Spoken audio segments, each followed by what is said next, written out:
Assalamualaikum warahmatullahi taala wabarakatuh dan welcome back to our YouTube channel Santai Malam Vlog. Bersama saya Bro Aman, host anda, dan partner saya malam ni Bro Syah. Pada malam ni kami masih lagi dalam cerita genre seram. Masih lagi review react cerita.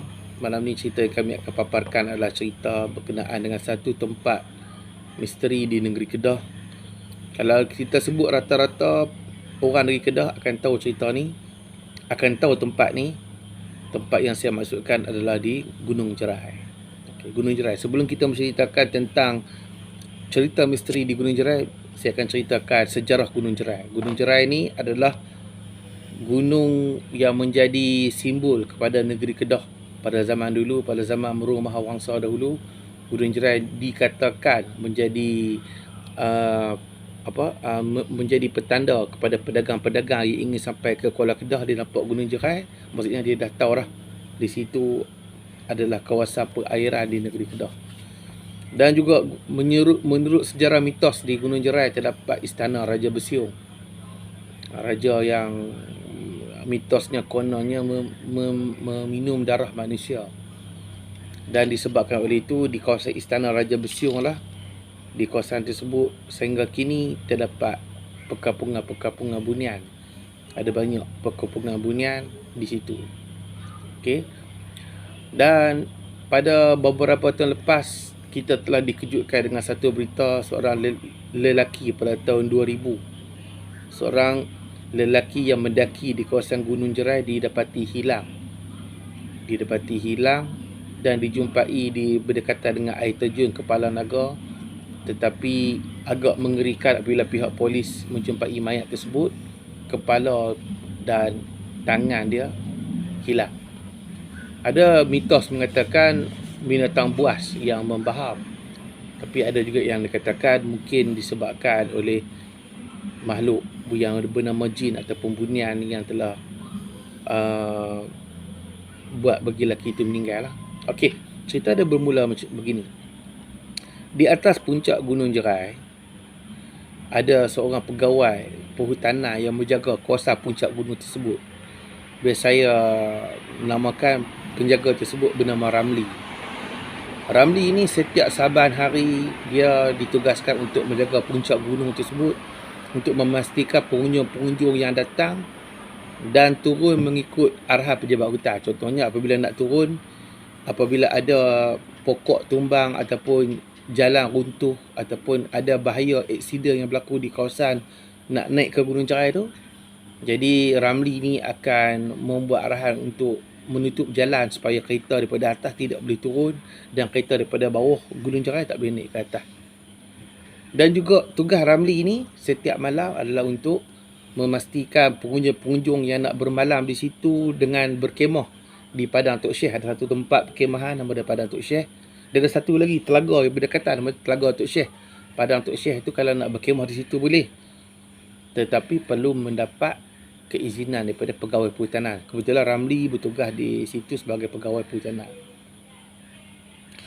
Satu hari, lebih kurang petang, dia pun tengok tak ada orang dah yang naik. Jadi Ramli pun kata, di kawasan Padang Tok Syekh tu kebetulan malam tu tak ada orang yang berkemah. Selalunya orang yang nak berkemah tu dia akan minta kebenaran tu paling-paling lewat petang pukul 5, pukul 6 tu ada yang minta kebenaran. Malam tu bila Ramli tengok tak ada orang dah mai, dia pun kata mungkin tak ada orang lah nak berkemah di kawasan Padang Tok Syekh tu. Dan dia pun mulakan bisalah malam-malam dia akan cek kawasan resort, dia akan cek kawasan tempat perkemahan kan. Dia akan pusing lah tiap malam dia pegang perhutanan. Dan dekat situ pula ada pencawang pemancar dekat Gunung Jerai tu. Dia kawasan-kawasan tu lah, dia ada spesifik tempat lah. Dan selepas waktu maghrib, tiba-tiba ada seorang perempuan, 2 orang datang ke pejabat perhutanan lah. Datang, dia tengok 2 orang perempuan. Seorang tu pakaian dia macam pakaian orang dulu kan. Pakai macam kebaya lama dengan sarung batik. Seorang lagi tu pakai macam budak-model lah, tapi selak selek kain lembut tu. Dia kata, "Cik, saya nak minta bermalam di Padang Tok Syekh." Ramli pun kata, nak bermalam di padang Tok Syekh, tak boleh bermalam cik. Dia pun katalah, sebab cik dia orang perempuan, lagipun padang Tok Syekh nak bermalam sekarang ni gelap. Adalah lampu-lampu sikit yang menerangi kawasan perkhemahan tersebut, tapi nak bermalam tu dia tak izin lah, sebab dia pun bimbang takut jadi apa-apa kan. Jadi Ramli dia pun tak mengizinkan. Tak payah cik saya tak benarkan, cik minta baliklah ke bawah, ataupun cik tidurlah di hotel ni, tak payah pergi kat padang Tok Syekh, sebab saya tak izinkan cik bermalam. Bahaya, perempuan pula. Cik nak kemah, saya pun tak nampak kemah cik.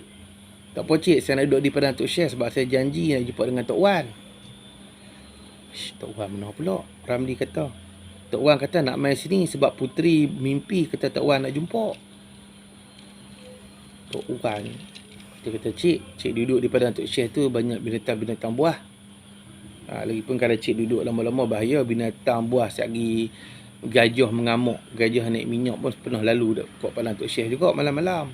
Ada nak gempak lah perempuan, perempuan tu rasa takut, lepas tu ubah fikiran untuk turun. Jadi nak dijadikan cerita, perempuan tu berkerah juga. Dia kata, dok, puteri dah bermimpi. Puteri kata Tok Wan akan main. Dalam hati dia kata, puteri mana? Puteri mana? Tiba-tiba ada satu suara main bisik dah, Puteri Dahlia cakap. Dia terkejut, macam ada orang bisik di telinga dia. Lepas tu dia pun tanya, puteri mana? Tiba-tiba kawan perempuan tadi tu yang pakai baju kebaya tu tengok dia, senyum tu muka yang menakutkan. Dia kata, puteri, saya lah Puteri Dahlia, saya akan jumpa dengan Tok Wan, dengan dia malam ni. Jadi bila dia tengok macam dah nak kena rasuk perempuan tu, dia tahu lah yang duduk di hadapan dia ni mungkin bukan orang biasa kan. Sebab dia cara dia bercakap tu menunjukkan dia tukar. Lepas tu ketinggian perempuan yang main jumpa dia tu agak rendah sikit. Dia tak macam kita orang manusia biasa ni, dia tinggi, ni macam rendah. Lepas tu dia kata, tak apalah, kalau nak jumpa dengan Tok Wan, pergi, tapi jangan pergi lama. Dia nampak perempuan tu pergi, tengok-tengok hilang. Tapi sebelum pergi tu dia nampak ada orang lelaki main berjubah hijau, ada pakai serban. Jumpa perempuan tu pun hilang. Lepas tu dia pun, dia kata, ni kot yang katakan bunian yang ada di Gunung Jerai. Lepas tu esok ni dia cerita kat kawan-kawan dia. Kawan-kawan dia kata, ya Ramli, dulu ada juga orang yang kami cerita pasal bunian ni, dia pun tak percaya. Satu hari kami ambil gambar, di belakang tu kami nampak ada lelaki 3 orang tengah duduk solat pakai jubah putih. Dan gambar lelaki yang pakai jubah putih tu ada dalam media sosial. Kalau tengok dalam blog-blog, banyak gambar lelaki tu bersemayang. Dan kita katakan kawasan ni, bila kawasan bunian ni, kebanyakan jin tu jin Islam. Kalau jin tu mungkin jin yang kafir, mungkin dia mengganggu, dia tunjuk muka yang tak elok lah. Ada satu lagi cerita. Ada seorang lelaki tu, dia pergi di resort yang dekat kawasan Gunung Jerai lah. Dia pergi tu, dia nak masuk semayang. Dia nampak macam ada orang lelaki 2-3 orang masuk semayang. Dia pun tengok lelaki tu, dia pun tak maulah ganggu lelaki tu semayang. Nampak masuk semua, dia duduk dekat luar tu. Lepas tu bila dia nak masuk ke dalam, dia heran. Dia bercanya banyak berbau wangi, dalam tu tak ada orang. Masakan lelaki tu keluar ke pintu lain, sebab pintu surau tu masuk, dia tak nampak orang dah keluar. Dia duduk tunggu sekejap. Dia tengok, pasal apa lama sangat semayang, dia masuk dalam tak ada orang. Itulah antara cerita-cerita yang misteri. Dan satu lagi cerita yang misteri, ada seorang lelaki tu, dia kerja dekat atas resort tu, kerja di kedai makan macam kafe. Dia hari-hari dia berulang kali. Satu hari waktu dia berulang turun, dia terjumpa ada seorang perempuan. Seorang perempuan tu, dia berjalan kaki nak naik ke atas. Yang syoknya perempuan tu, yang kata ni, perempuan tu teguk dia nampak macam manusia biasa. Dia pun tak fikirlah benda tu bunian ke, jin ke, hantu ke. Dia nampak perempuan tu, dia pun rasa kesian kan. Dia pun naik atas. Dia pun waktu nak turun, dia nampak perempuan tu jalan kaki nak naik. Mungkin perempuan tu ada kecemasan kat di atas, ataupun dia nak naik atas tu kereta dia rosak, dia macam dia jadi keliru. Pasal mana ada seorang perempuan waktu maghrib jalan naik atas. Waktu tu dia nak balik lah, dah habis tutup kafe tu, nak turun sampai ke bawah tu. Waktu ni bukan malam lagi tuan-tuan, waktu ni waktu maghrib. Tapi biasalah jalan hutan ni kalau waktu maghrib pun dekat gelap lah. Dia tanya, cik nak ke mana? Kata, saya nak naik atas, rumah saya di kampung di atas. Oh, dia fikir mungkin orang di kawasan kampung, orang asli ataupun kampung yang di atas ni ada juga orang kampung yang duduk di sekitar tu. Oh, lepas tu saya nak tunggu ayah saya cari akak kayu di hutan di atas tu, saya nak pergi kat ayah saya. Pasal apa jalan? Yalah, saya nak naik tadi ni kereta saya tak yakin kereta saya tu bak kereta buruk, jadi saya jalan kaki pelan-pelan. Jadi dia pun kesian, dia kata tak apa cik, biar saya tolong bawa cik naik atas. Perempuan tu naik lah. Bila naik dalam hutan tu, tak pakailah helmet apa. Bila sampai dekat atas tu, dia tahu cik berhenti dekat sini. Dia berhenti kat satu tempat corner nak naik tu, ada satu kawasan lapang, dia berhenti kat situ je. Bila berhenti dekat situ, bila perempuan tu turun, elok dia beralih pula, perempuan yang tadi jadi terus bertukar jadi perempuan tu. Dia tengok, tadi aku nampak perempuan muda. Bila dia beralih nampak perempuan tu. Dia nampak batu bongkok-bongkok macam nenek kebayan. Oh, lepas tu dia pun turun. Dia jadi takut kan. Dia demam. Jadi, itulah antara cerita-cerita yang pernah berlaku di sekitar Gunung Jerai. Jadi, Gunung Jerai ni, kalau orang yang tak biasa pergi, ada juga mitos mengatakan di Gunung Jerai tu ada perkampungan bunian. Kita tak tahulah, tapi banyak orang yang pernah jumpa perkampungan bunian dia. Ada orang yang naik atas untuk bertapa di Gunung Jerai, dan ada juga orang yang naik atas untuk membuat perkara-perkara yang kurafat. Contohnya pergi atas ni dia menuntut minta nombor ekor, menuntut ilmu kebal nak bertapa kan. Jadi setakat itu dahulu untuk penceritaan pada hari ini.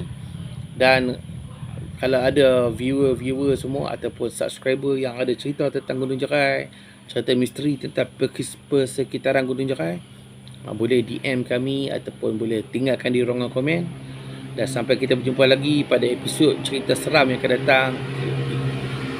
Sampai di sini dahulu daripada saya, Bro Aman, dan tim saya, Bro Syah. Sampai berjumpa lagi pada episod akan datang.